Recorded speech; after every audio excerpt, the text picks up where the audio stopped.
Lento pero viene, el futuro se acerca, amanece el horizonte y su luz es rojinegra. Muy buenas tardes para todas y todos. Desde el Grupo Libertario Vía Libre les damos la bienvenida a este encuentro ácrata.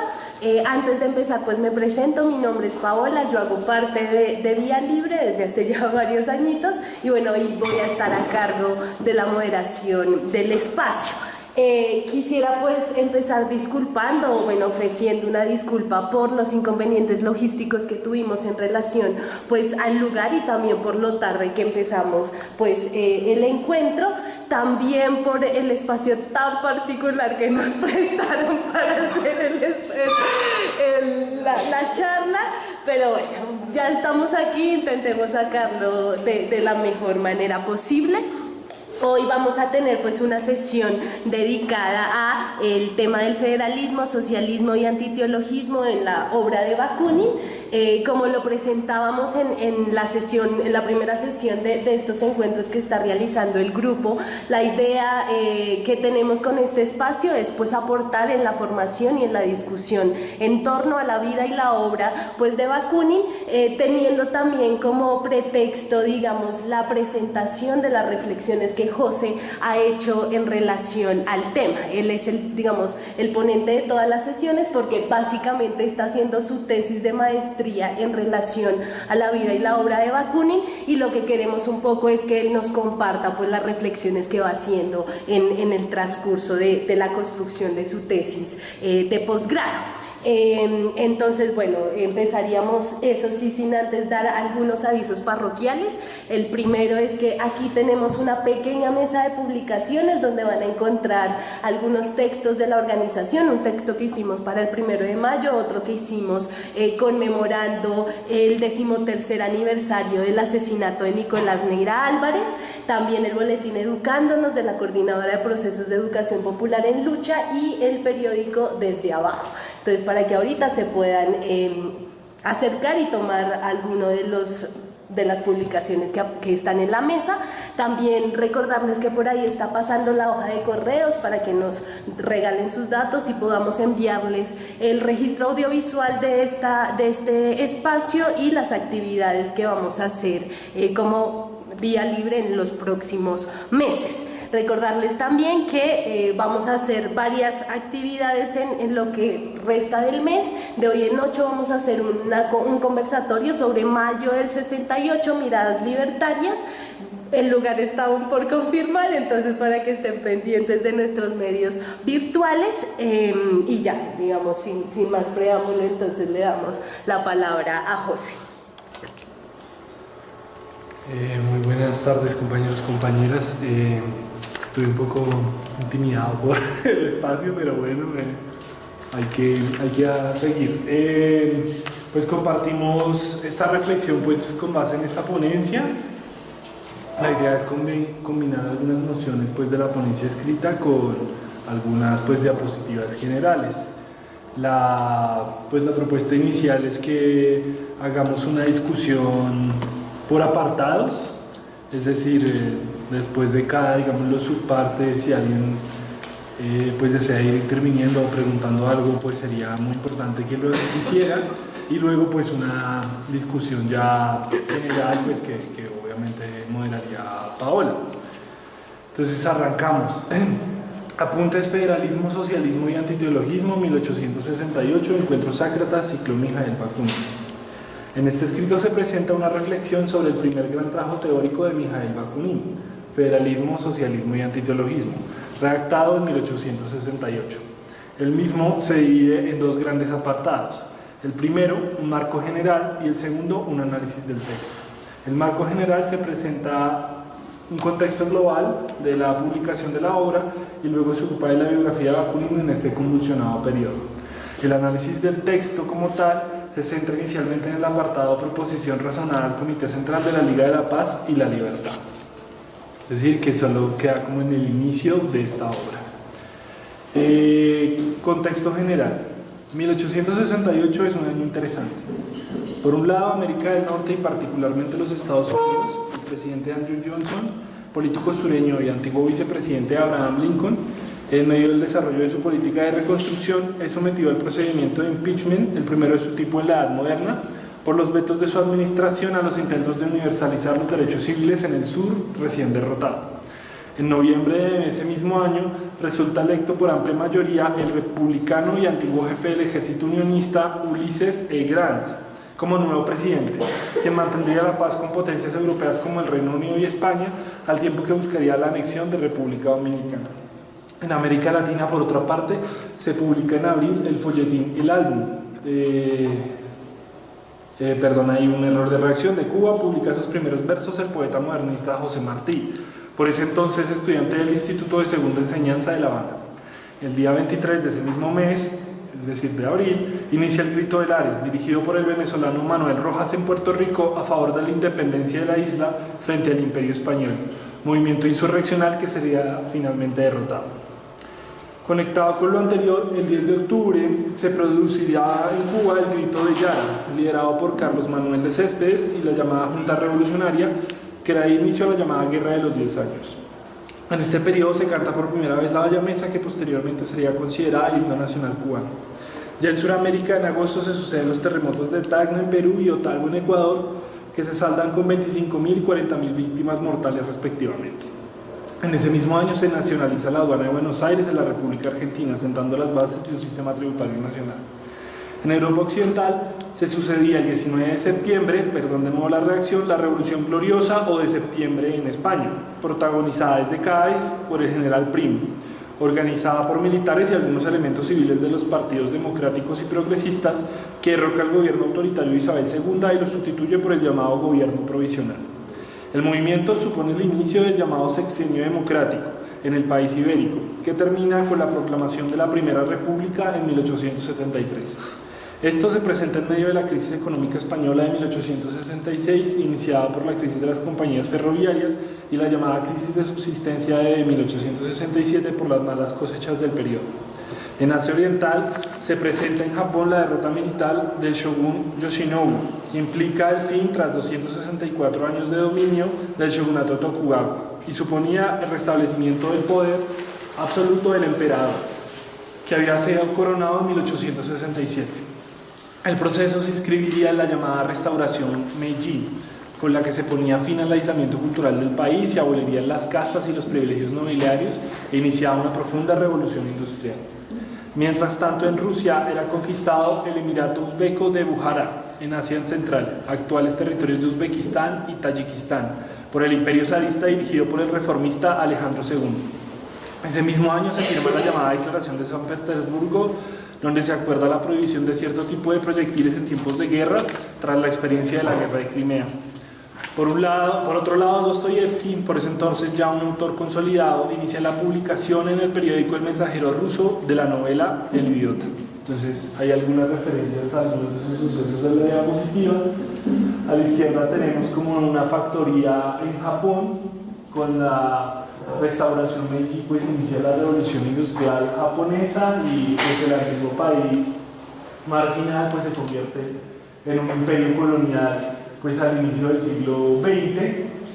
Luego tenemos una estampa famosa de la Revolución de Septiembre en España, un golpe pues militar liderado por Prim y elementos civiles contra la monarquía, que abre pues un periodo democrático en ese país y que genera una afectación global, especialmente en las colonias españolas que subsistían pues en América, Puerto Rico y Cuba. Ese último pues es un cuadro famoso de Céspedes, pues el que protagoniza el grito independentista cubano de ese mismo año y que, entre otras cosas, pues, proclama la abolición de la esclavitud. Recordemos que aún en este tardío periodo, ya en medio del desarrollo del capitalismo, subsiste la esclavitud, pues ya había sido derrotado el sur estadounidense, pero persiste pues en Cuba y en Brasil. Entonces pues eso de alguna forma nos muestra algo de la época. Y aquí un mapa de 1860, esa enorme mancha amarilla pues es el imperio zarista, que pues continúa su expansión hacia Siberia, hacia el oriente. Vemos pues la desintegración del imperio chino, la unificación pues del territorio, bueno, el restablecimiento del poderío japonés. Persisten las colonias inglesas pues de Indostán, de Oceanía, etc. Canadá acaba de separarse un año antes, Estados Unidos ya se anexionó la mitad del territorio mexicano, aún no está en proceso de hacerse la compra de Alaska a Rusia. La geografía latinoamericana tiene semejanzas y quizás la frontera amazónica tiene algunas cuestiones de diferencia con lo actual, y bueno, las posiciones coloniales de Cuba y de Puerto Rico. No sé si sobre este apartado como muy introductorio tienen algún comentario, alguna reflexión. Entonces, si quieren, continuamos. Bakunin durante el periodo. Fugado y retornado de su largo exilio en Siberia, habiendo vivido en Estados Unidos, Inglaterra e Italia, donde había fundado los Hermanos Internacionales y escrito el primer Catecismo Revolucionario de 1866, Mijaíl, con su compañera Antonia, decide trasladarse a Ginebra, Suiza, en agosto de 1867, para participar en el primer Congreso de la Liga de la Paz y la Libertad. En el manifiesto que llamaba al Congreso se convocaba a todos los amigos de la libre democracia para asegurar la paz, el derecho y la democracia en el viejo continente, así como el establecimiento de los Estados Unidos de Europa. A esta nueva instancia, convocada por republicanos franceses y progresistas suizos opuestos a Bismarck y Napoleón III. En Suiza, Bakunin se hizo amigo de los hermanos Vogt, el zoólogo Agassiz, y se reencontró con su compañero de juventud Adolf Reichel, Heisen y Ogariev, que se trasladaron desde Londres, y de la princesa, disculpen el error de tipeo, Obolenskaya. El clima de relativa libertad política de la Confederación Helvética la hizo uno de los destinos favoritos de los exiliados europeos desde 1860. Suiza se convertiría en el centro de la actividad política de Mijaíl durante los siguientes 9 años, hasta su muerte. En este mismo periodo se había producido el segundo Congreso Eslavo en Moscú de 1867, el primero se había reunido en Praga en 1848, y el eslavismo y los viejos compañeros de Bakunin como Katkov y Akasov parecían haber perdido su fuerza revolucionaria. El paneslavismo se convertía ahora en el espacio de difusión internacional gran rusa de la autocracia zarista. Ya sobre la Liga de la Paz, la idea de Mijaíl era aprovechar el Congreso, que entendía cercano a sus ideas, para unir a todos los partidarios de la revolución social a nivel europeo. Al Congreso mandaron saludos el escéptico Herzl, el republicano Víctor Hugo y el liberal John Stuart Mill, quienes sin embargo no asistirían a las deliberaciones. El 9 de septiembre de 1867, esta asamblea abrió sus sesiones en el Palacio Electoral de Ginebra, con unos 6.000 asistentes, la mitad de ellos suizos, 1.600 alemanes, 1.000 franceses, 400 italianos, 45 rusos, entre ellos Mijaíl, y 39 polacos. Como el Congreso era abierto, el ahora conservador Dostoyevsky y su mujer asistieron a los debates. Y decía a propósito de eso que era una reunión de viejos socialistas que solo podían seguir locos como ellos. Las grandes diferencias ideológicas entre los delegados se pusieron de presente desde el primer día, cuando Garibaldi irritó de forma diferente a muchos de los presentes en un discurso en el que se defendía al tiempo la abolición del papado y el paralelo culto a Dios. La defensa de la paz no incomodaba a nadie, pero la discusión política y programática mostraba las grandes diferencias entre los participantes. Mijaíl intervino el 10 de septiembre en un muy improvisado pero exitoso discurso que inició con un emotivo abrazo con Garibaldi y un largo aplauso de los asistentes. En su intervención, reconstruida por él mismo a principios de 1868, lanzó enérgicas críticas al imperio ruso y esbozó una serie de principios tendientes al mantenimiento de la paz, como el abandono del patriotismo estrecho, mezquino, que hace de todo país el centro del mundo. A propósito del símbolo de la derecha. Asimismo planteó que debían sustituirse los estados centralizados. Sobre las ruinas de estas unidades violentas, organizadas de arriba abajo por vía de autoridad y conquista, se formen unidades libres, perdonen el tipeo, organizados de abajo hacia arriba por la libre federación de las comunas en la provincia, de las provincias en las naciones y de las naciones en los Estados Unidos de Europa. En los acuerdos finales del Congreso se estipula la creación de una Liga de la Paz y la Libertad y un comité central que la dirija. Entre los pocos objetivos concretos de la Liga están poner en el orden del día en todos los países la situación de las clases trabajadoras y desheredadas, para que el bienestar individual y general llegue a consolidar el bienestar general de los ciudadanos. Párrafo que mostraba bastante la distancia entre este Congreso y el segundo Congreso de otra unión internacional, la también reciente Asociación Internacional de Trabajadores, AIT, realizado en Lausana en septiembre de ese mismo año. Mijaíl, que había sido elegido como parte del nuevo Comité Central, quería sin duda un programa más profundo, pero los resultados obtenidos igual le parecían prometedores. De ella iría en carta a Gambussi y Fanelli que está decididamente organizada, la Liga. Es cosa excelente y promete funcionar en el espíritu más amplio. Bakunin pasaba de su vieja situación de exilio y relativa marginalidad a ocupar un puesto central en la política radical europea, considerando que aunque en minoría lograría ir convenciendo a la mayoría de sus ideas.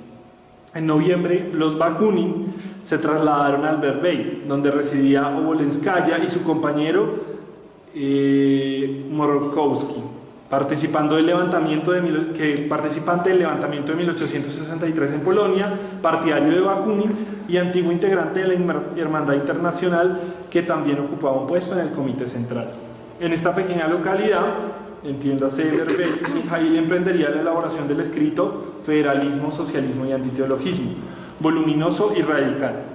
Allí se exponían las ideas de la Organización Federal de los Estados Europeos, la necesidad del socialismo y la exclusión de Dios y la religión de los asuntos públicos. El socialismo no debería ser autoritario, como consideraban los de Saint-Simon, Fourier o Cabet, sino libertario como el de Proudhon, a quien calificaba de pensador positivista. Defiende también el ateísmo, considerando la idea de Dios implicaba la negación y abdicación de la razón y la justicia humana, y que ella abocaba a la esclavitud no solo teórica sino práctica, oponiendo a la religión la ciencia positiva de Auguste Comte, cuyas ideas analiza detalladamente. Para Nepper, que es como la fuente principal pues, para esta reconstrucción biográfica, la pieza central del escrito se halla sobre todo en su propuesta sobre la revolución social. Allí descansa su famosa frase compuesta: la libertad sin socialismo es privilegio, mientras que el socialismo sin libertad es esclavitud. Nosotros tenemos la frase larga, pero realmente pues, es una composición de dos frases. En el escrito, Bakunin no asumía la necesidad de un levantamiento armado, aunque no lo descartaba. Empleaba insistentemente la palabra reforma porque consideraba que el camino iría surgiendo, pero lo principal era moverse en la dirección adecuada. En esto, Bakunin retomaba las ideas del último gran escrito de Proudhon, de la capacidad política de la clase obrera de 1865, donde el francés proponía el desmantelamiento paulatino del Estado y su sustitución por un sistema mutualista. Bakunin no coincidía en algunos aspectos económicos, pero consideraba que la propuesta de autoorganización obrera del socialista francés daba sustento teórico a las experiencias comunitarias que había conocido durante su exilio en Siberia y los principios del self-government, autogobierno, que había observado en Estados Unidos e Inglaterra. Mijaíl se dedicó a introducir su programa en el seno de la Liga sin muchos éxitos iniciales. Sin embargo, en reunión del Comité Central del 21 de mayo de 1868 se aprobó un programa que retomaba las líneas principales de la obra teórica de Bakunin, para satisfacción del ruso, alejándose del primer congreso y acercándose a los planteamientos de la AIT. El ruso propició el acercamiento entre ambas organizaciones y en vísperas del segundo congreso de la AIT, que vería experimentando un proceso de rápido crecimiento, esta asociación recibió una comunicación firmada por Vogt, probablemente redactada por Bakunin, que sostenía: para convertirse en una potencia saludable y real, nuestra liga habrá de transformarse en la pura expresión política de los grandes intereses y principios económicos y sociales, que hoy por hoy son triunfalmente desarrollados y propagados por la gran asociación de los trabajadores de Europa y América. En la práctica, Mijaíl buscaba la unión de ambas organizaciones, el error de tipeo, con el fin de promover desde el prestigio de la primera y la base obrera de la segunda una revolución social internacional. Sin embargo, el Comité Central de la Asociación, dirigida por Marx, declaró en su tercer congreso en Bruselas en septiembre del 68 no solo su negativa a participar en el Congreso de la Liga, sino el carácter superfluo de esta organización, y ofrecía a sus miembros que se unieran directamente a la Internacional. La respuesta impactó fuertemente a la Liga, y aunque Bakunin sostuvo que la misiva no debía ser motivo para dejar de sostener los esfuerzos propagandísticos con la AIT, muchos de los integrantes de la organización se sintieron alejados de los obreros. El segundo Congreso de la Liga, celebrado en Berna desde el 22 de septiembre de 1868, que apenas reunió en esta oportunidad a un centenar de delegados, rechazó la propuesta de resolución de Bakunin y sus partidarios que proponía la igualación económica y social de las clases y los individuos como que requisitos para la realización de la libertad y la paz, y proponía poner en el orden del día las medidas prácticas para desarrollar este fin. Por esta cuestión, Bakunin y 15 personas anunciaron su abandono de la Liga en un discurso pronunciado el último día del Congreso. Entre ellos se encontraban los polacos Markowski y Zagorki, los franceses Richard y Elisée Reclus, los italianos Tucci y Fanelli y el ruso Shukovsky, que colabora con Mijael en la edición de la revista Narodное Дело, la causa popular, que busca la difusión de las ideas socialistas en Rusia y acaba de salir en Ginebra. En el grupo editor de esta última revista se encontraban exintegrantes de Tierra y Libertad, los primeros, socialistas campesinos rusos, y líderes estudiantiles como Utin, influidos por las ideas del populista Chernyshevsky. El primer número de la revista fue íntegramente redactado por Bakunin, quien escribiría los artículos Una explicación necesaria a nuestro programa y La ciencia y el pueblo, y Shukovsky, por lo que la publicación defendió las tesis socialistas federalistas. Sin embargo, pronto surgieron contradicciones ideológicas y personales e inició el conflicto entre Mijail y Utin, que desde el segundo número dominaría la publicación y pasaría a ser un ferviente marxista. En particular, en La ciencia y el pueblo, Mijail, criticando a los educacionistas, consideraba imposible andar por el camino de la educación hacia la libertad y defendía la necesidad de alcanzar la ciencia popular mediante el camino de la revolución. Los círculos estudiantiles radicales rusos, organizados alrededor de Moscú, San Petersburgo, Kazán y Kiev, acogieron con entusiasmo la revista y se dedicaron a copiar a mano y difundir sus planteamientos, como lo recoge Chersekov, que unos años después sería uno de los más cercanos colaboradores de Kropotkin. Los partidarios de la propuesta de Bakunin, escindidos de la Liga, se decidieron entonces a constituir la Alianza Internacional de la Democracia Socialista. El preámbulo del programa de la nueva organización sostenía el deseo de adherirse a los principios proclamados por el Congreso de Trabajadores celebrados en Ginebra, Lausana y Bruselas, y hasta fundirse enteramente a la Gran Asociación Internacional de Trabajadores. Ya desde el verano de 1868, Bakunin se había hecho miembro de la Internacional. La alianza buscaba en el estudio de las cuestiones políticas y filosóficas sobre la base misma de este gran principio de la igualdad universal y real de todos los seres humanos sobre la Tierra. Algunos han planteado que la alianza surgía del interés de Mijail de mantener la redundancia, entre burgueses progresistas y trabajadores. Sin embargo, la interpretación de Carr y Steklov que Nepper mantiene sostiene que es una organización secreta emparentada con los Hermanos Internacionales que busca posicionar las tesis del socialismo federalista al interior de la AIT. Bakunin, uno de los revolucionarios vivos más experimentados de Europa, buscaría de esta forma influir con su programa en una organización más amplia. Bakunin y los aliancistas reciben serenamente la negativa del Consejo General a integrarse como organización específica a la AIT, por su carácter internacional, y deciden formalmente en enero de 1869 disolverse en el resto de la organización. Sin embargo, Mijail seguía creyendo en la utilidad de una organización secreta para impulsar la revolución social y continuaría trabajando su red de contactos confidenciales que había iniciado en Italia.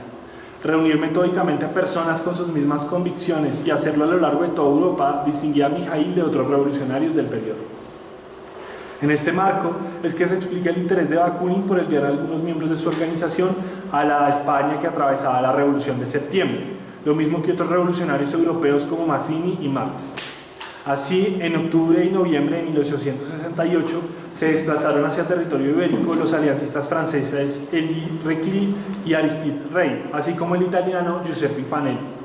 Y todo esto aprovechando sus contactos con los federalistas Garrido Tortosa y José María Orense, con quienes los emisarios se tomarían una famosa fotografía en Madrid en enero de 1869. Pero el grupo no mostró suficiente cohesión, y si los franceses se limitaron a contactarse con los partidos políticos republicanos existentes, el italiano, Fanelli, aprovechando sus redes de contactos previos, decidió entrar en contacto con los nacientes núcleos obreros de Madrid y Barcelona, que mostraron gran predisposición a estas ideas. Empezaba así a surgir el socialismo libertario español. Eso es como lo de un apartado pues sobre la vida de Bakunin en este periodo. Ya lo veíamos, pues regresaba del exilio pues a posicionarse muy fuerte dentro de los círculos democráticos europeos. Aquí una foto pues de Garibaldi, el revolucionario de dos mundos, que había sido uno de los participantes como el ala izquierdista del resurgimiento italiano, de la unificación nacional italiana, con quien pues Bakunin luego mantendría como relaciones muy tirantes. Pero digamos sobre la base de las asociaciones de Garibaldi es que la estancia de Bakunin en Italia anterior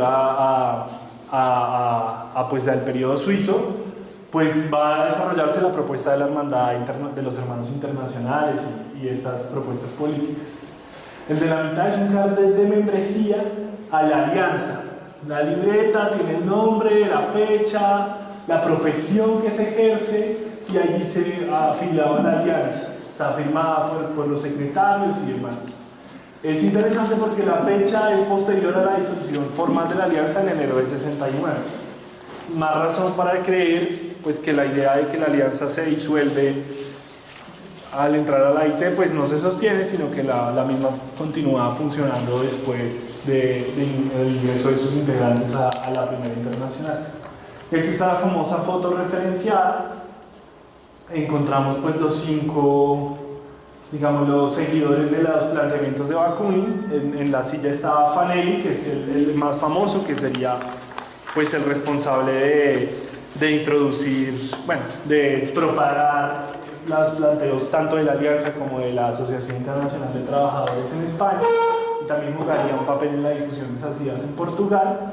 A la derecha Elie Reclus, el hermano de Licey, y bueno, luego están los federalistas españoles. Ambos federalistas españoles, aunque no son anarquistas, luego no serán anarquistas, sí son parte, por ejemplo, de esta hermandad internacional de Bakunin. Mientras que Fanelli, Reclus, Ray sí harán parte pues luego como del desarrollo pues del anarquismo. Y aquí un mapita rápidamente también de la época, bueno, para que la Europa Oriental estaba toda subsumida pues por el Imperio Ruso en el periodo, ya se había producido la unificación italiana, todavía estaba veremos la unificación alemana, estaba la tensión entre Prusia y pues Austria, pues empezaba la España pues monárquica a vivir su periodo democrático, y bueno, era como parte de la geografía cómo se representaba en el periodo. Básicamente Bakunin está en Italia, principalmente en el norte, se desplaza luego hacia el sur, hacia Nápoles, y luego se va a sentar pues en Suiza, alrededor pues de Berna, y luego otras poblaciones más pequeñas del país, el bético. Unos comentarios así muy breves sobre esta parte de la biografía. Pues de nuevo, al igual que sosteníamos la vez pasada, pues decimos que socialismo, federalismo y antiteologismo es quizás la muestra más clara de esa transición hacia el anarquismo, que es un texto de transición muy influido pues por planteos de Proudhon, muy influido todavía por el ambiente, digámoslo, del socialismo democrático de mediados del siglo XIX, pero aquí ya hay varios de las líneas que se profundizarán luego pues en la fundación como del anarquismo moderno. Leyendo las últimas obras de Proudhon y esta gran primera obra teórica de Bakunin, uno se da cuenta que es difícil decir que el origen ideológico del anarquismo como corriente diferenciada está ahí, pero sin duda esos son sus antecedentes inmediatos, esas son las claves que explican pues la transición. Lo segundo es pues mencionar esta propensión pues de Bakunin a la organización, digámoslo, política secreta. Cuando funda los Hermanos Internacionales tiene como un código de organización parecido al de los blanquistas, pues al igual que los masones se llaman hermanos entre sí, son una sociedad pues internacional, etc. Pero pues eso, a diferencia de los blanquistas, tienen un programa político más desarrollado y pues esa intención pues internacional. Ya la alianza pues tiene como, al ser una decisión de izquierda de la Liga de la Paz, pues como un desarrollo mucho mayor.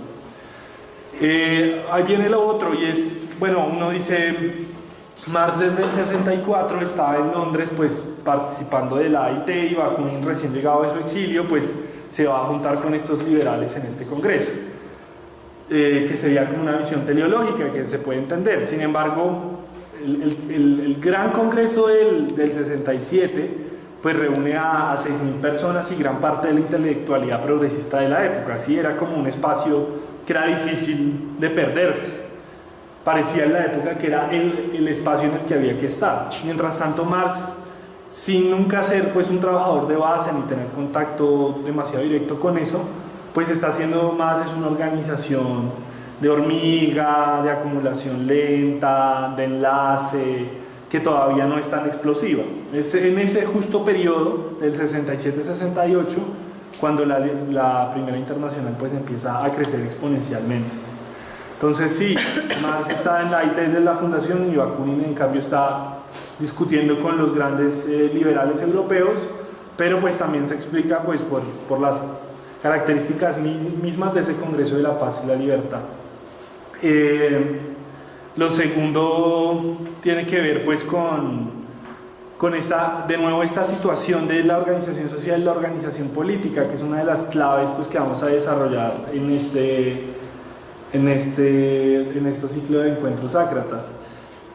Y es que de nuevo vemos que la idea, digámoslo, anarcosindicalista de Bakunin defendiendo la unidad de lo político y lo social como que no logra encontrar mucho asidero en su biografía, en sus propuestas, en sus textos.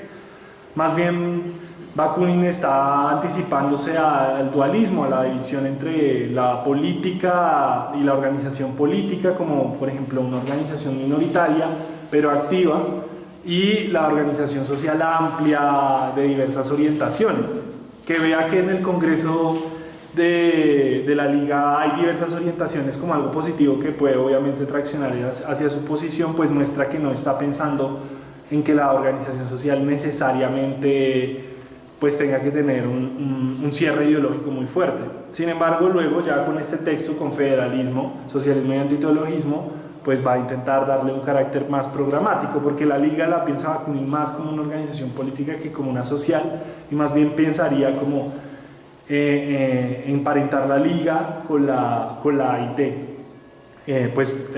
Intento pues que se va a ver finalmente pues fracasado. Sí, eso como sobre ese apartado como de la biografía. No sé si quieren comentar sobre este apartado algo, si quieren preguntar algo sobre este apartado en particular.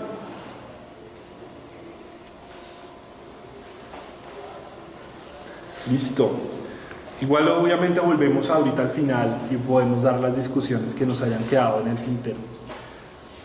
Y la última, que es la primera parte del texto que me pareció muy potente, pues faltaría profundizar la siguiente, pero me pareció muy potente, pues esta proposición razonada del Comité Central de la Liga de la Paz y la Libertad, que de alguna manera esboza los principios que luego va a desarrollar más detalladamente, pues esos tres principios que titulan el texto. El texto parece que no tenía un título original, como otros de Bakunin está incompleto, pero bueno, fue conocido así y pues es parte como de la obra mayor del libertario ruso, ¿no?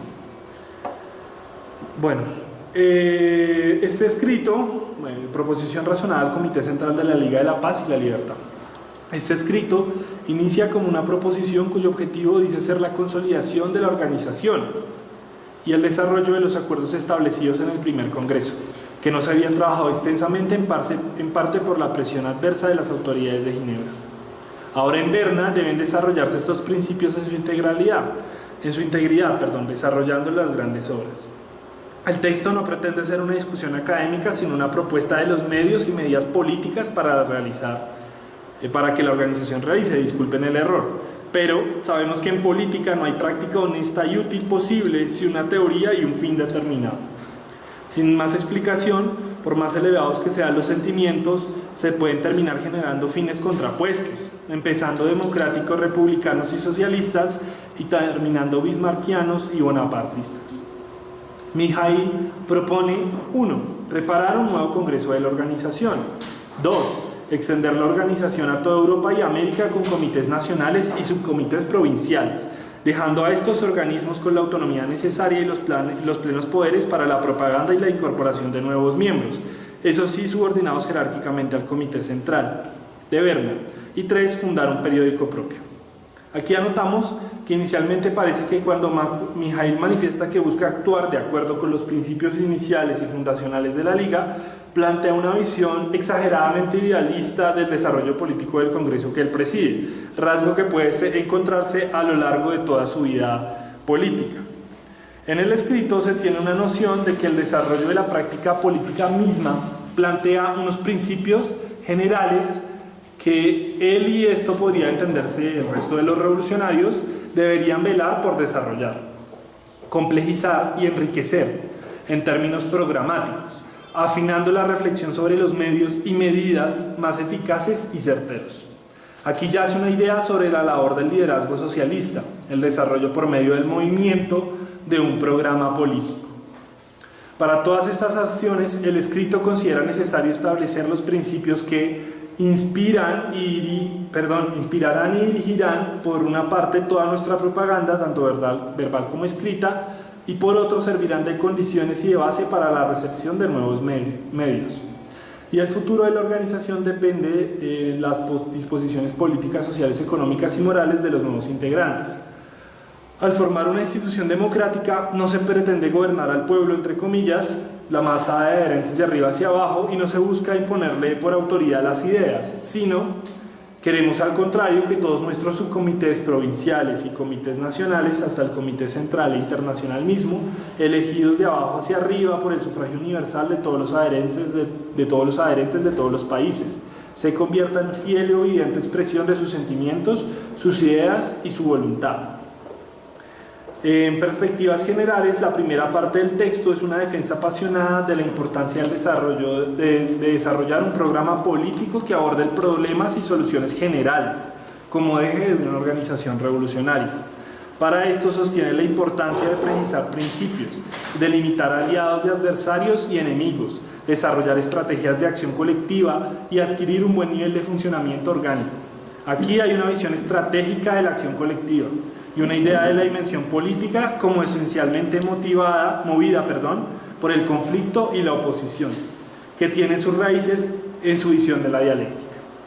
Sí, aquí un comentario, pues, todo este capítulo, que es como el eje inicial de la propuesta, pues está haciendo como una reflexión estratégica de Bakunin,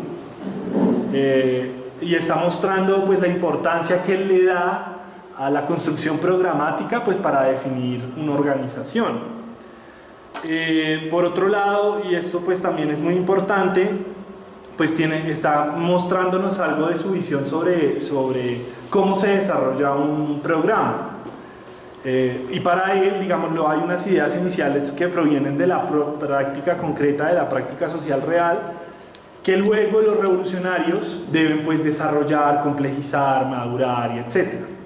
No es la idea, digamos, lo que luego desarrollará el marxismo ortodoxo ruso, Plejanov, los alemanes como Kautsky y luego Lenin, de que la conciencia socialista, la conciencia de un programa revolucionario viene desde afuera, sino la idea de que la práctica social es la que genera las líneas que luego pues las organizaciones y los movimientos intentan desarrollar, ¿sí?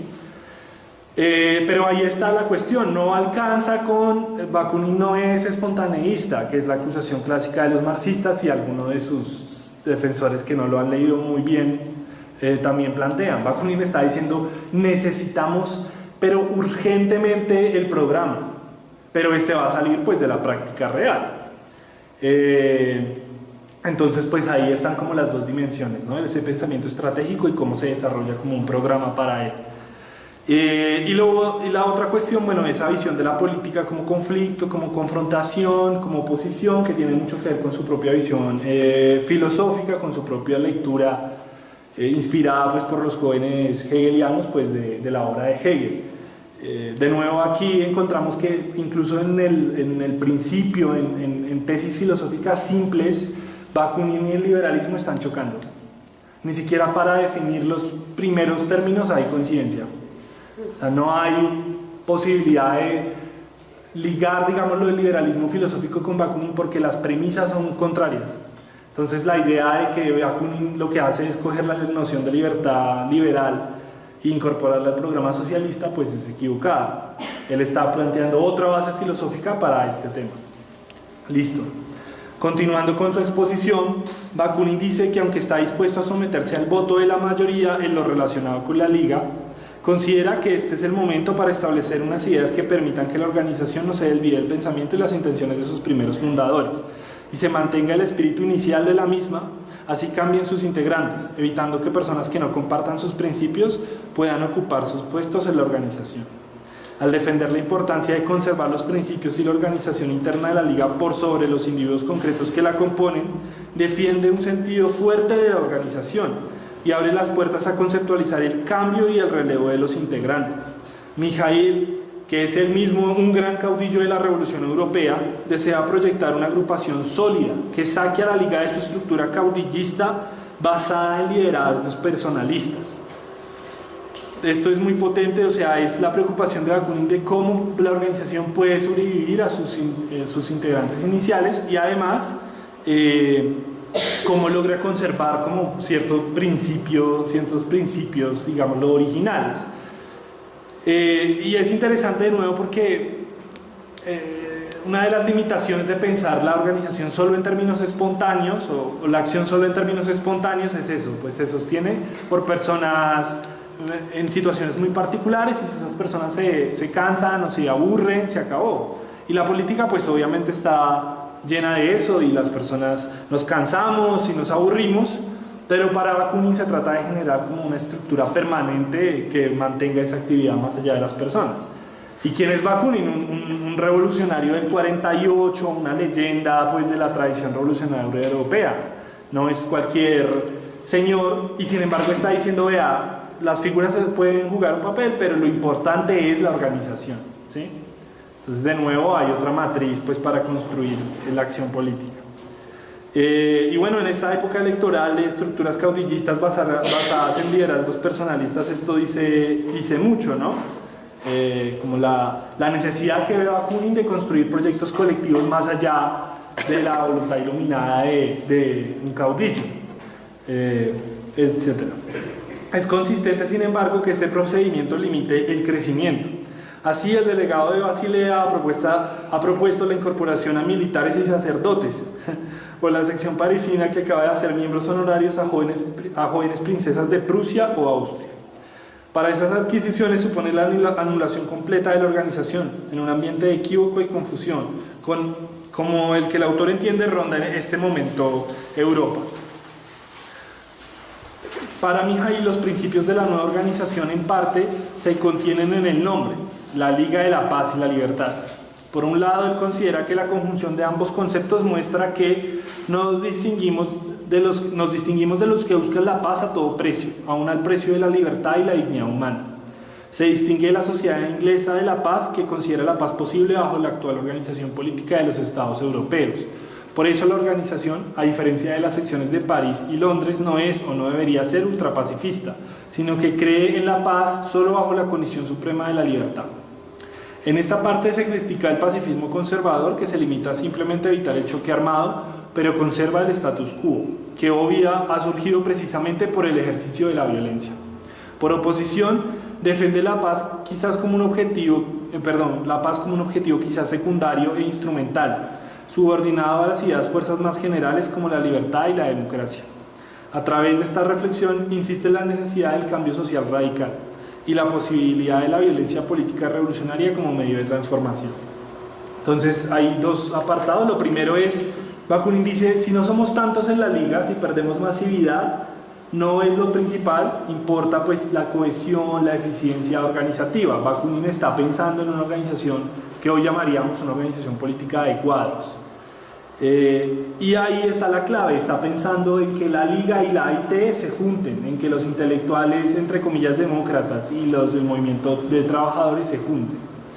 Lo segundo, y esto es interesante, pues es esa instrumentalización del concepto de paz. De hecho, el Congreso parte mucho de esa noción de paz, del miedo a la confrontación que finalmente se produce pues, entre Francia y Prusia, entre el gobierno de Bismarck y de Napoleón III, Pero Bakunin piensa que esto es un concepto instrumental.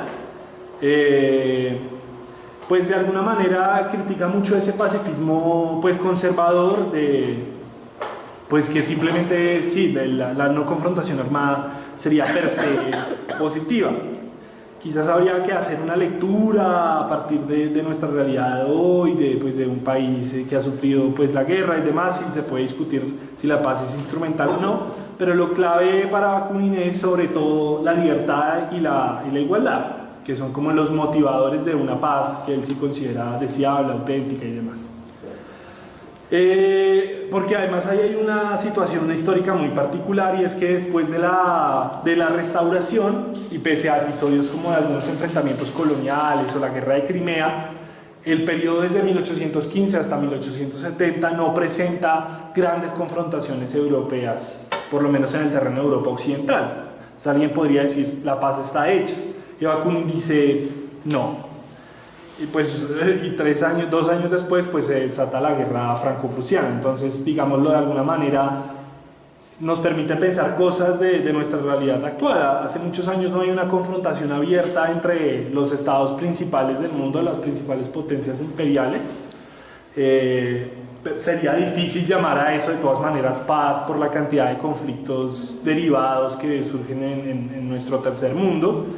Y vale la pena preguntarse si simplemente esa no confrontación entre potencias pues es suficiente pues para una sociedad libre e igualitaria. Entonces,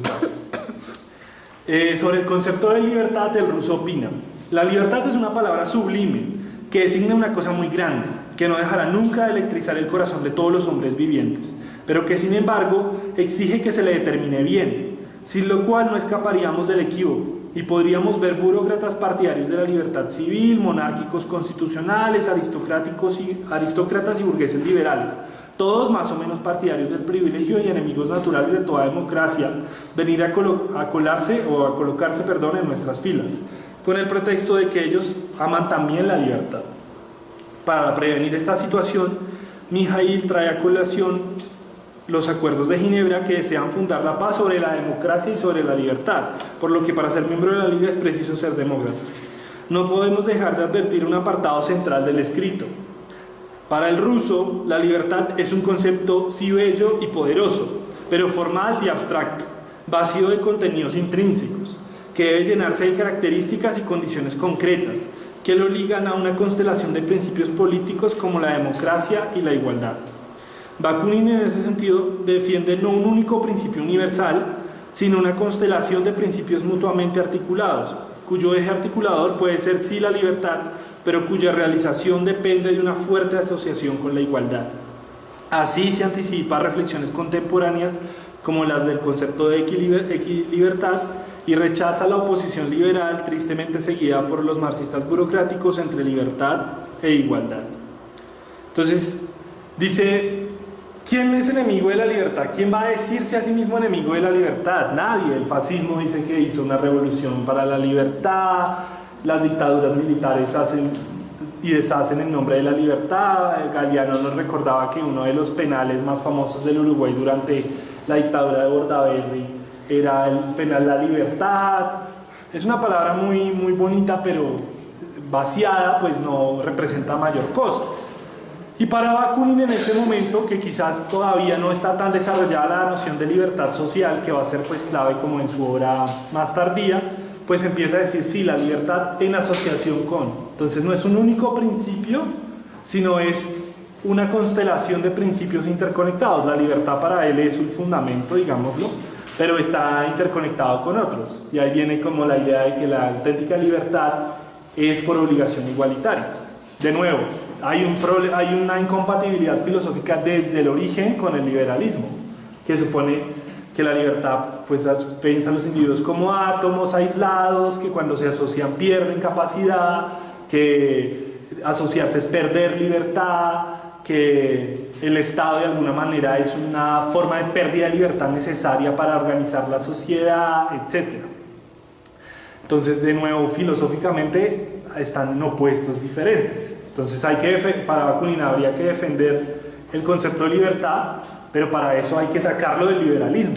Y ahí viene lo otro, y es Esa oposición libertad-igualdad, que es tan clave incluso para los liberales contemporáneos que dicen la libertad empieza a perderse cuando se imponen medidas igualitarias y todo esto.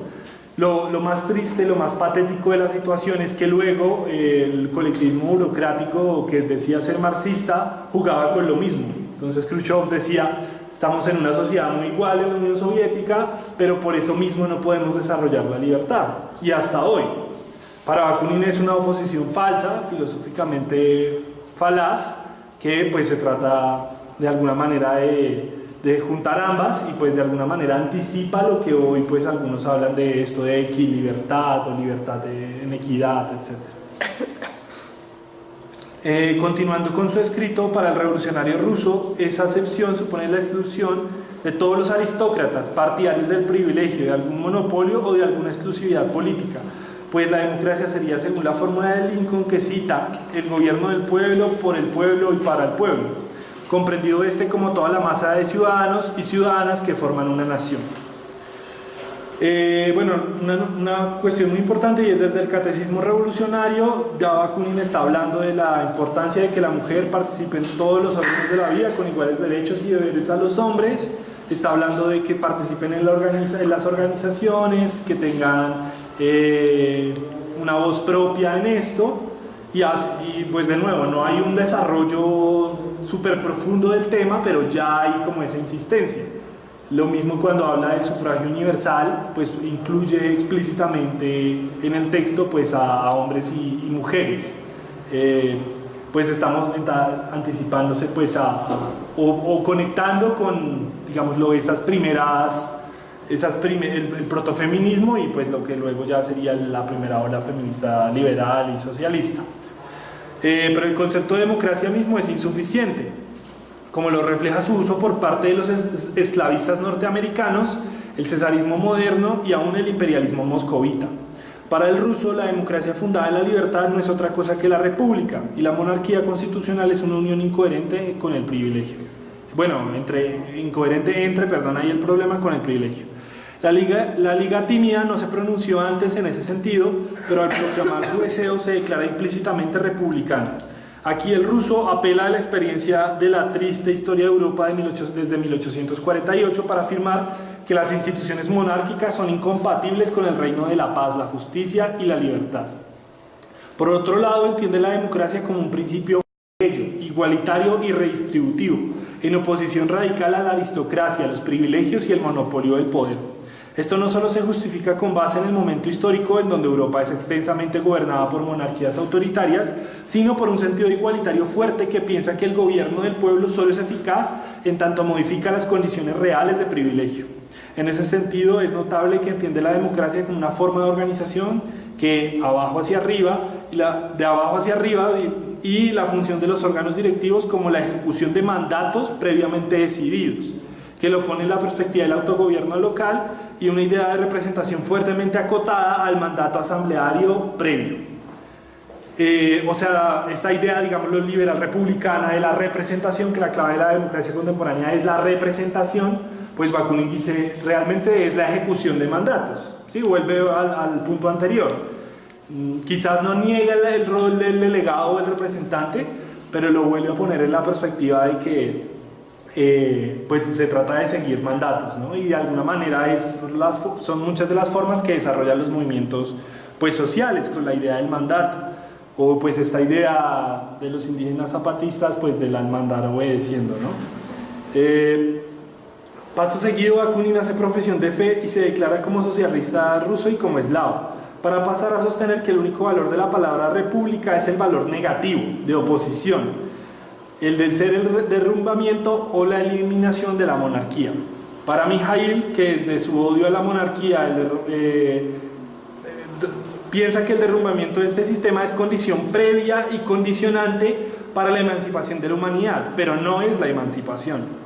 Por el contrario, también se declara como opositor de una república burocrática, militar y centralista, que conquista hacia el exterior y oprime hacia el interior, como lo mostraría la experiencia de las revoluciones francesas. Aquí una cosa interesante, y es un poco la concepción que en este texto está pues sobre la reforma política parcial, digámoslo de alguna manera, el paso de una monarquía a una república. Bakunin usa el término república de alguna forma muy instrumental al centro que para él pues son igualdad y libertad, a la forma, digamos, lo que él entiende la democracia, pero dice, por ejemplo, que el paso de una monarquía a una república es prerequisito para desarrollar pues un cambio social más fuerte. Ojo, no es ese cambio social el que buscamos, pero a veces es condición previa, ¿sí? Y esto nos da claves también, muchas veces digámoslo, las perspectivas socialistas son muy toscas, muy, digámoslo, no aprecian como la complejidad de los diferentes sistemas sociales y como que tenemos una división muy maximalista del mundo, ¿no? Entonces, todo Estado es terrorista, sí, de fundamento sí, pero es distinto un Estado donde matan 300 líderes sociales en 2 años a uno donde muere 1 o 2 en 2 o 3 años. Entonces, no se trata de que el Estado donde muere 1 o 2 es el deseable, todo lo contrario, tenemos que profundizar la pelea, pero no podemos olvidar que necesitamos de unas condiciones para, ¿sí? Entonces, esa idea de el prerequisito de la revolución, pues tiene que ver para Bakunin con esa idea de que la monarquía es la forma pues más tiránica, pero que la república centralista, militar, burocrática tampoco es buena, de hecho puede ser bastante mala, y que lo que se trata es pues conseguir condiciones mínimas para seguir avanzando. Contrario a las explicaciones basadas en el supuesto carácter histórico de los pueblos, defiende la primacía de las estructuras políticas, que no es otra que la centralización heredada de la monarquía. La Revolución Francesa afirmaba por un lado la libertad, no solo del ciudadano, sino del hombre, pero por otro afirmaba la negación de la libertad, exaltando la centralización y la omnipotencia del Estado. Aquí Bakunin defiende una tesis histórica que ve en la Convención Nacional y en los líderes jacobinos, con la supuesta oposición de los girondinos, los formadores de un aparato estatal cuyo desarrollo y continuidad garantizaría Napoleón. Para Mijaíl, para salvar la libertad y la paz de Europa, debemos oponer a estas monstruosas y opresivas centralización de los estados militares, burocráticos, despóticos, monárquicos, constitucionales y aún republicanos, el grande, el saludable principio del federalismo, cuya demostración triunfante serían los Estados Unidos. En un periodo de voto censitario defiende el sufragio universal, en una reivindicación republicana clásica, pero que había sido dejada de lado por los liberales pragmáticos. Al tiempo, en una época asignada por la minoría legal de la mujer y su exclusión de la ciudadanía, propone, retomando sus reflexiones del catecismo revolucionario, su inclusión en el conjunto de ciudadanos. En este mismo texto expone parte de su visión dual sobre la Revolución Francesa, al mismo tiempo como liberadora y continuadora de la tradición estatal, al tiempo que su crítica al autoritarismo jacobino lo lleva a una paradójica reivindicación de los girondinos. También, como buena parte de los pensadores socialistas y progresistas europeos de la época, Mijaíl tiene a los Estados Unidos de Lincoln como un ideal político republicano y democrático, por lo que participa de una versión fuertemente idealista, en parte explicada por la oposición al apoyo recibido por la Confederación Sureña por parte de la reacción europea. El pensador ruso cierra el capítulo con la siguiente cita: en lo sucesivo debe ser claro para todos los que quieren la emancipación de Europa que aún conservando nuestras simpatías hacia las grandes ideas socialistas y humanitarias enunciadas por la Revolución Francesa, debemos rechazar su política de Estado y adoptar resueltamente la política de la libertad de los americanos del norte. Bueno, empecemos por el final. Por supuesto, después de siglos y siglos de antiimperialismo, pues la idealización al extremo de los Estados Unidos pues resulta molesta. Pero esto no es único de Mijaíl. De hecho, la Primera Internacional, el Comité General de Marx, manda un mensaje a Lincoln cuando termina pues la Guerra Civil Norteamericana. Víctor Hugo en Estados Unidos realización, y el resto de repúblicas americanas como una realización de ideales de la época. Mijaíl había estado unos meses en Estados Unidos, en el norte, y conocía por ejemplo a Alice R. Klee, que estuvo unos años en el sur, y era pues digámoslo un decidido por supuesto antiesclavista, pero no tenía todavía una visión pues de las limitaciones del gobierno norteamericano, ¿no? Lo otro es muy interesante, pues los libertarios desde siempre se ocupaban mucho de la Revolución Francesa.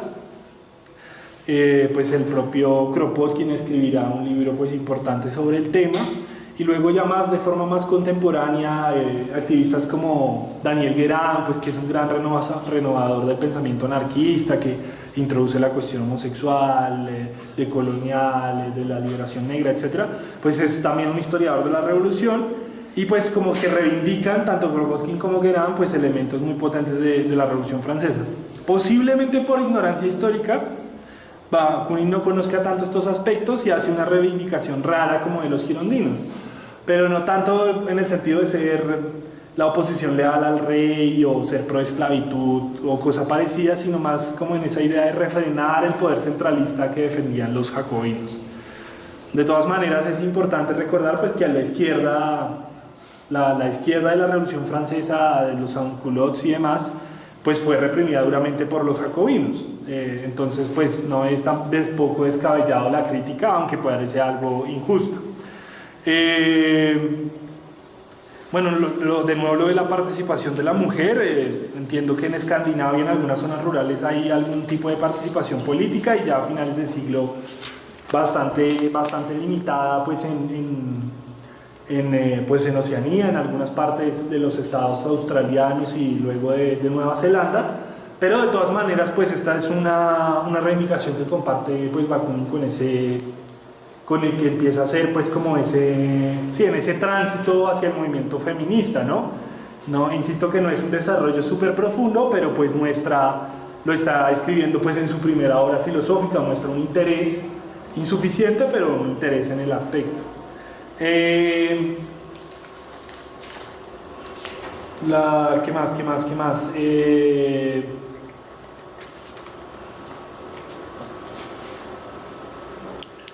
Bueno, esta cuestión es muy interesante. Yo creo que Bakunin tiene mucho eso, digámoslo de nuevo, con esta idea del movimiento, de su división filosófica de la dialéctica. Es muy de los conceptos de oposición, entonces casi que república es un comodín instrumental para decir virulenta antimonarquía, ¿no? Y creo que pasa lo mismo con la noción, por ejemplo, de democracia como negación de la aristocracia y etcétera. Me parece que tiene mucho que ver como con su pensamiento. Es posible que entre este periodo de transición y el periodo ya más propiamente anarquista pues haya pues desarrollos parecidos en ese sentido, como el concepto de oposición, algo de dialéctica negativa, pero Bakunin no rehúye a las propuestas constructivas, no rehúye a las nuevas síntesis, simplemente que quizás enfatiza más el aspecto, en un momento del texto, en un momento de sociedad, se enfatiza más el aspecto negativo y luego pues propone, digámoslo, la superación. No es solo una dialéctica de la negación tan popular en estos días por Holloway, por Adorno, etcétera, porque todo el tiempo está teniendo un programa prefigurativo, un programa positivo. Vamos a construir el federalismo socialista. Entonces, de alguna manera hay un programa constructivo ahí, pero es indudable que tiene un interés pues, en darle palo a lo existente, en hacer una revisión crítica de la realidad, etc. Bueno, esa es la parte fuerte que alcanza a cubrir el texto, y bueno, como ven son pocas páginas, pero como que intenté detallar mucho. Y bueno, el federalismo, 2 párrafos tristes, pero bueno. Bakunin registra que el principio del federalismo ha sido acordado por unanimidad por el Congreso, y la propia Suiza ha demostrado su efectividad práctica. Sin embargo, no ha adquirido, el problema de tipeo, el carácter principal que se merece para el desarrollo del proyecto de los Estados Unidos de Europa. Así sostiene que el único medio para evitar la guerra civil y garantizar la libertad, la democracia y la paz de la región es la constitución de esta entidad política supranacional. Sin embargo, para que tal empresa tenga éxito no puede hacerse simplemente sobre la base de unir a los estados existentes de la época, regidos entre sí por las relaciones desiguales y sistemas políticos autoritarios, como lo mostraría lo que el ruso llama el fracaso de la Confederación Germánica. Para Mijaíl, ningún estado centralizado, burocrático y militar puede entrar seriamente en el proyecto de la Confederación Internacional, pues la existencia de dichos entes políticos siempre supone la amenaza de guerra contra sus vecinos. Dice, fundado esencialmente sobre un acto ulterior de violencia, la conquista, acto bendito por la iglesia de una religión cualquiera, consagrada por el tiempo y por el mismo transformado en derecho histórico y apoyándose en esa divina consagración de la violencia triunfal como sobre un derecho positivo y supremo. Aquí se observa un importante desarrollo de la crítica de Bakunin a la legitimidad divina del principio de autoridad, y su reflexión sobre la religión organizada. Hay como 3 anotaciones. La primera es, esta cuestión del federalismo práctico siempre puede ser muy engañosa en la actualidad y en esa época más. Recordemos que Proudhon incluso había cometido la burrada de apoyar a los estados confederados del sur, pues por ser ellos federalistas, obviando el tema pues de la esclavitud. Bakunin en eso tiene más claridades en lo internacional, pero pues de nuevo Estados Unidos y Suiza son como modelos que muestran la eficacia del federalismo. Hoy cuando Suiza hace asamblea, en los cantones hacen asambleas de democracia directa para apoyar leyes xenófobas de exclusión a los migrantes, pues uno ve la limitación del federalismo solo como modelo político. Y de nuevo recurriríamos a Bakunin de que esos principios deben hacer parte de una constelación, pues para que tengan como algún sentido orgánico. Si muy asambleariamente y muy localmente decidimos que no recibimos más migrantes en nuestra localidad, como hacen algunos cantones suizos, pues estamos haciendo poco por pues ese planteamiento que él defiende. Lo segundo es interesante acá, porque venimos de la derrota pues, del sur confederado y la afirmación de la Unión Americana. Y esa es de alguna manera un conflicto también entre el confederalismo y el federalismo. El confederalismo que de alguna manera tiene una noción dura de la independencia de las partes de un cuerpo político, y el federalismo que tiene una noción más blanda de esa autonomía mutua, ¿sí? Quizás el confederalismo es más independentista entre sus partes y el federalismo es más autonomista. Yo creo que Bakunin en este escrito es autonomista. Aquí estamos viendo, por ejemplo, en su idea de que la Liga de la Paz debe tener pues, un comité internacional y que debe haber un juego de autonomía de las secciones locales, pero también de recogerse en la mayoría, pues un principio autonomista, ¿sí? No es necesariamente la fragmentación hasta el infinito y que cada cuerpo político puede tomar decisiones políticas opuestas, sino como una cierta idea de autonomía y federación. Y bueno, lo último es esta crítica al acto, a la religión. Obviamente pues tiene una matriz judio-cristiana, católica muy importante, pero de nuevo es una crítica sobre todo filosófica de esta asociación pues esta influencia que tiene lo que él llamará luego en Dios y el Estado, el fantasma divino, toda esta legitimidad suprarracional de la religión, pues en el juego político, ¿sí? Uno podría decir que la crítica de Bakunin, que luego desarrollará más profundamente en Dios y el Estado en la otra sesión, pues está muy centrada como en el Dios judío-cristiano, pero pues de alguna manera también esa idea de la crítica al poder divino como legitimador del poder político, pues podríamos generalizarla hoy, ¿no? Habiendo presenciado el genocidio de la minoría rohingya musulmana en Birmania y una dictadura militar que es budista, una religión sin Dios, pues deberíamos relativizar, digámoslo, que religiones no teístas sean necesariamente positivas, pues el sintoísmo en el imperialismo japonés, el confucianismo en la China, nos muestran que puede que religiones orientales que tienen esas prácticas también sean muy autoritarias. El actual partido gobernante de la India pues es nacionalista hindú, de alguna manera es ese extensísimo politeísmo hindú que tiene otra posición, y ese es un partido derechista, xenófobo, machista, transodiante, bueno, odia toda la diversidad sexual, etc. Claro que tiene unas coordenadas muy del siglo XIX de la crítica de Bakunin a la religión y a la noción de Dios, pero parte de su crítica la podemos seguir usando perfectamente hoy pues para los nuevos movimientos religiosos que nos llegan a Occidente, y de alguna manera pues sigue jugando el fantasma divino, sigue jugando como una aceptación acrítica de todo eso. De alguna manera el Papa y el yogi hindú no tienen mucha diferencia, son maestros incuestionables que ejercen una autoridad, ambos con muchos casos de pederastía, abuso, etc. Creo que habría que pensar la universalidad pues de ese, o bueno, la universalidad es una palabra más polémica, pero la aplicación de algunas de esas nociones pues también para el problema contemporáneo. Pues esa era la ponencia, pues espero pues haya gustado y pues la idea sería pues pasar a discutirla como más a profundidad. Lento pero encuentra el camino hacia la huerta, donde plantará los sueños y cosechará las puertas hacia el mundo nuevo sin las esperanzas.